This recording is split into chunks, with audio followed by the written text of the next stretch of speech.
Alex in Rochester. Hey, Alex, good morning. Hey, Jeremy, Joe, thanks for having me. Morning. Wanted to touch on the Bills and Cook and Hard Knocks, and then I had one tiny Sabres point. But first thing on Cook and the Bills, Mike and Bulldog yesterday were talking about Hard Knocks and how that might affect his negotiation strategy. And they were looking at it through the lens of, hey, if Cook really wants to make a statement here, he should hold out and get all the national viewers on Hard Knocks and fans potentially taking the team's side.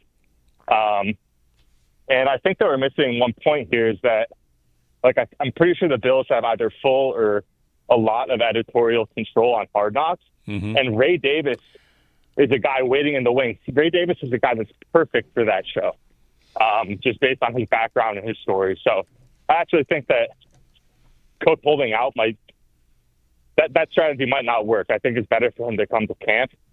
But just like your thoughts on that. And then one small thing on Sabres Embedded, that line that Yarmo had about painting, it's easier to tame a tiger than to paint stripes on a pussycat is what he said, yeah. Yeah. No, it's not. Not at all. Are you kidding? If you had the chance, wouldn't you rather put stripes on the pussycat than tame a tiger? Are you kidding me? Yeah. All right. Thanks, guys. Thanks, Alex. We'll get to that, the Sabres Embedded there in a minute. So on the Cook thing, I did hear this conversation, Mike Chopin, the Bulldog, asking Sal about the potential for a hold-in, and would Hard Knocks be a spot where maybe Cook sees, and his agent would see an opportunity. Hey, we can steal a headline. We can make a point here. If he were to sit out 2 practices, hold in for 2 practices, he can kind of let the NFL world know, put the Bills on notice, and then just go practice. But the story would get out there. He wants a contract. Yeah. You could do that, I suppose. You never know what an agent's tack is going to be or what the strategy will be. The fact that he showed up to mandatory minicamp, he said, I don't want to get fined, and that makes sense. Right. Now he shows up. Could we have a hold-in scenario tomorrow? I guess we could. I don't think there's any chance of a holdout. No. I mean, he's not going to want that with the fines anyway. No. But a hold-in would just be he's here and he's not taking part in team drills. The fact, though, that he did things at minicamp, I guess he could hold in. I still am so weirded out by what that would look like on the field. He's going to stand off to the side in sweats. I guess on this team it just feels different, maybe for that than on other teams, but it happens on other teams, and everybody gets along fine after. Jamar Chase skipped 3 weeks of training camp last week, didn't he? He just stood on the side, didn't do anything, and then what happened when the season started? Everybody was fine. Got along great.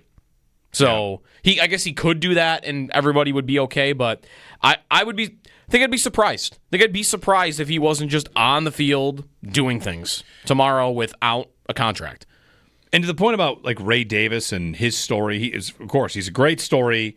The Bills, though, they're very good, obviously, at the culture they've created, the family, family finger quotes there. But don't forget, great for Hard Knocks and great for the room and great for that is all well and good until it comes time to pay a guy, and if he's worth more than he's not worth his whatever. If the player thinks he's worth a lot more than the Bills do, or they're not willing to go to a certain number on a contract, then the player that is the great story and the player that is perfect for the room goes somewhere else. Right. We'll always have the best example of this will be Gabe Davis. Gabe Davis will always be the answer to this question. Mm-hmm. They love this guy. Could they let him leave? They let Gabe walk because they thought he wasn't good enough to get the salary he was going to get on the open market. Gabe got it, didn't last, and is still looking for a team now. He's not on a team. He's not on a team. You could have him for free, basically. And you wonder right if there's an injury to somebody in training camp, are they going to call Gabe Davis? It wouldn't stun me. If he hasn't signed anywhere. Right now, I don't think he could make this team, but he was their Iron Bill, right? The guy that won all the awards for working out in the offseason, everything about the culture. He's a captain. He's amazing for all that stuff. And then it got to, well, do you want to give him $13 million a year? No, we don't want to do that. So, which ended up looking very much like the right decision. Sure. He has 200. He had 200 yards last year for Jacksonville, and right now he's not on a team. Right. Like I kind of would be surprised if he's not on one by the start of the season, but maybe. We're going on, okay, if you want to go 2 years in a row now, we're going on 2 years in a row where a prominently featured Bills receiver is not on a team by the next year. Right. Cooper. Amari Cooper right now is not on a team. Yeah. You could say that not signing Gabe was the right move, and that's probably, there's no doubt about that. Like, if they had signed him, that would have been a mistake. But, why do we always talk about receiver? Because it was pretty clear they probably needed somebody additionally while Davis was still here. Right. And they didn't really do that outside of Trent Sherfield and Deontay Hardy. But to get back to the initial point, it's they love a guy. They'll love loving a guy. Mm-hmm. They'll love Connor McGovern, and they'll love O'Cyrus Torrence, and it's time to pay those two, and the salary cap's real, and it comes down to, who gets paid? Is Cedric Van Pran Granger look like he's ready for that job? Because if he is, then Connor McGovern is going to go get a big contract somewhere else. Yeah.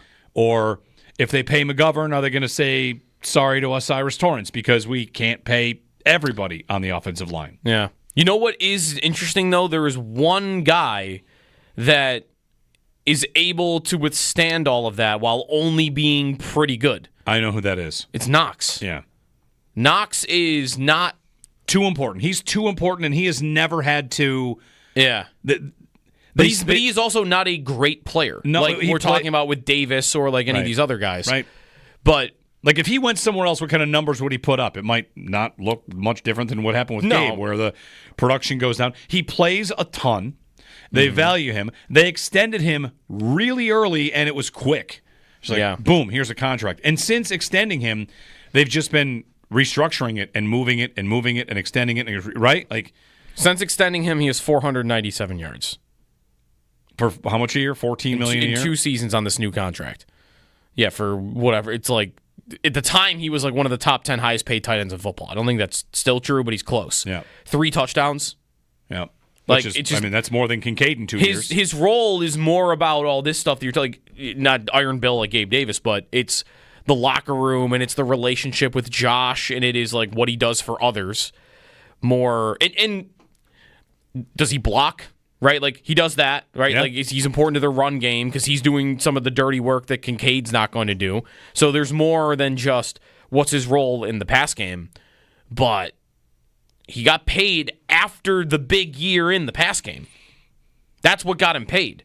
And then it's not there anymore. But really, especially when you already have one guy like that on your books that is giving you all that stuff that you love, and he's a leader.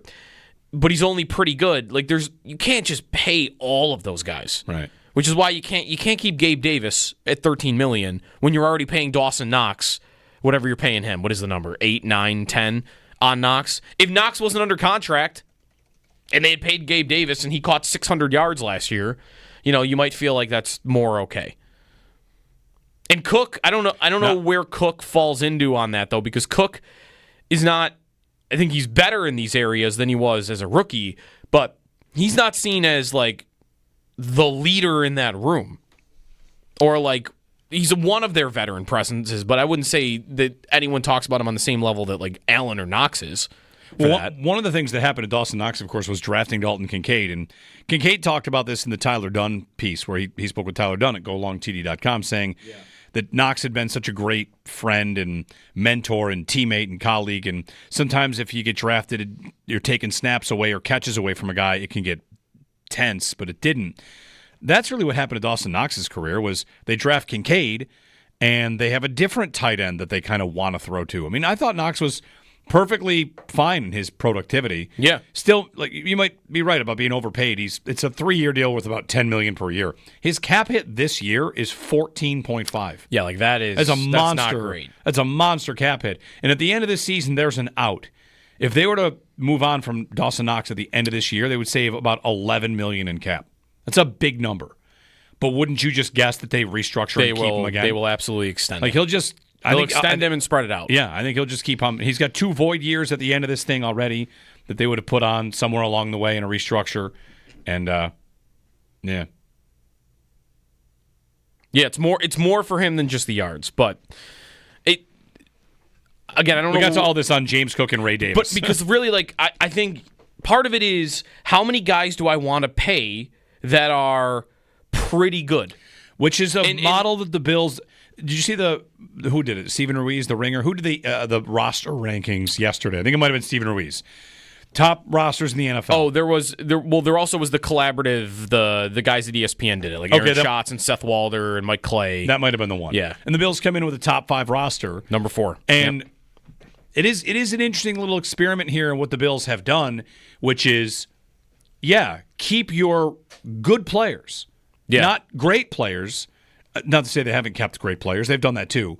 But they have a lot of middle-tier contract guys. Mm-hmm. And I'm thinking about Rousseau for this too. Like, he's not your TJ Watt. He's good. Keep him.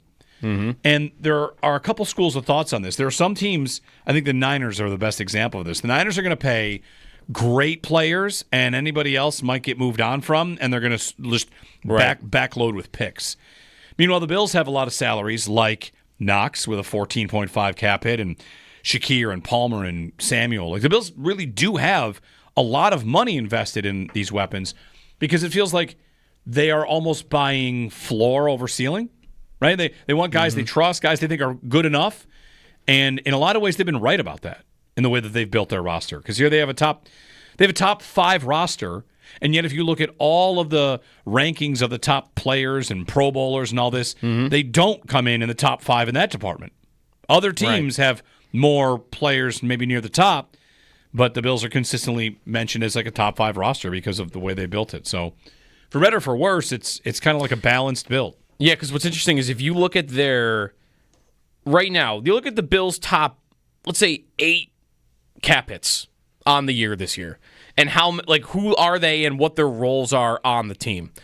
Like, okay, so Allen's number 1, and obviously that's Josh Allen. Number 2 is Deion Dawkins. Great. That fits. Great player. That fits. Yep. Number 3 is Dawson Knox. He's the 3rd highest cap hit. Yeah. Not the 3rd most important player. Matt Milano is number 4. Ed Oliver is number 5. Daquan Jones is number 6. Connor McGovern, Curtis Samuel. Those are your next 2 after that. Like, in your top 8, I got 4 or 5 guys that are being paid that aren't really critical. Like, right now, that would be Jones for that. Sure. That would be Knox for that. That would be Samuel for sure on that front. Like, these guys are, they're not going to play, but they are not, like, they're not critical to what's going on. And cap hit might be a little bit loose on that because that can be where you are in your contract. Right, because Knox's AAV was less than 10, but the cap is 14 because they've moved it. And Daquan Jones is higher because he's at the end of his contract. Right. It was lower at the beginning. Yeah. And last year, Daquan Jones was 2.8 on their cap, and this year it's 9.4. Yeah. And isn't this kind of a point, as you list those out, that's why they wanted to supplement these last 2 drafts with a lot of picks and a lot of young players? Like, time to turn the roster over, get younger, which they've done. Right, in a couple of years, that'll be, like, we'll see how these free agents do. Michael Hoyt, in a couple of years, is going to be one of their highest cap hits. And so will Josh Palmer, right? Those guys right now are low because they're only into year 1. So that's part of the Knox conversation, though, is you want to keep him around? Because next year, I can't imagine you're going to want to keep him around at $17 million on your books. You'll either want to move on from that, or more likely you'll want to spread that out and do like another 3-year deal and make him a player that's going to be on the Bills for his whole career. 803-0550. A Rasul Douglas sighting. Have you seen the team that might bring him in? Mm-hmm. We'll get to that next. We'll mention that for you. And Sal coming up 8 o'clock. Jeremy and Joe, Bills report to camp today. First practice is tomorrow. So happy football season. We are getting started. 26 of the 32 teams report today. Already had 2 in. A couple more coming with I think it's the Falcons and the Steelers that are the last. 28 of 32 report today. Yeah. Camp has arrived.